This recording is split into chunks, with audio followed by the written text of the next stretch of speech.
लोकांसाठी उचललेले अस्त्र म्हणजे लोकशस्त्र न्यूज।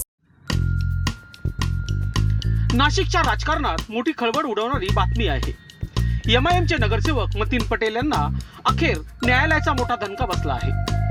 टीसीएस प्रकरणातील आरोपी निदा खानला आश्रय दिल्याच्या आरोपावरून मतीन पटेल यांना 11 ऑगस्ट पर्यंत न्यायालयीन कोठडी सुनावण्यात आली आहे।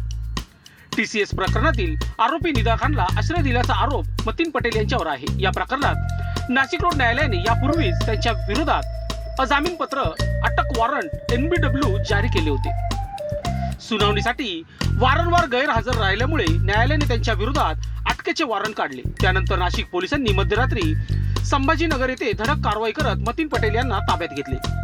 आज न्यायालयात हजर केल्यानंतर न्यायालयाने त्यांना 11 ऑगस्ट पर्यंत न्यायालयीन कोठडी सुनावली आहे। या कारवाईमुळे नाशिकच्या राजकीय वर्तुळात मोठी खळबळ उडाली असून या प्रकरणाकडे सर्वांचे लक्ष लागले आहे। न्यायालयीन कोठडीनंतर या प्रकरणात आणखी कोणते खुलासे होणार, तपासात आणखी काय समोर येणार याकडे आता सर्वांचे लक्ष लागले आहे। लोकशास्त्र न्यूज साठी बंटी आडाव, नाशिक।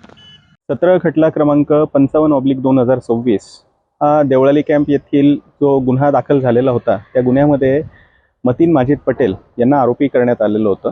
पोलिसांनी त्यांना 35(3) प्रमाणे नोटीस दिलेली होती आणि त्यानुसार त्या नोटीसचा बजावणी मेहरबान न्यायालयाच्या आदेशाने केलेली होती।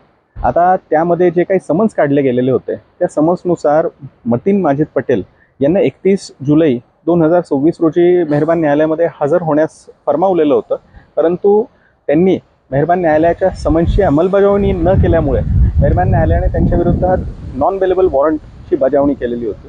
आता पोलिसांनी सदरचा नॉन बेलेबल वॉरंट जे आहे ते एक्झिक्यूट केलेलं आहे आणि त्यानुसार मतीन पटेल यांना अटक करून आज रोजी मेहरबान न्यायालयामध्ये हजर करण्यात आलं होतं। मेहरबान न्यायालयाने पुढील 11 तारखेला त्याची सुनावणी ठेवलेली आहे। लोकांसाठी उचललेले अस्त्र म्हणजे लोकशस्त्र न्यूज।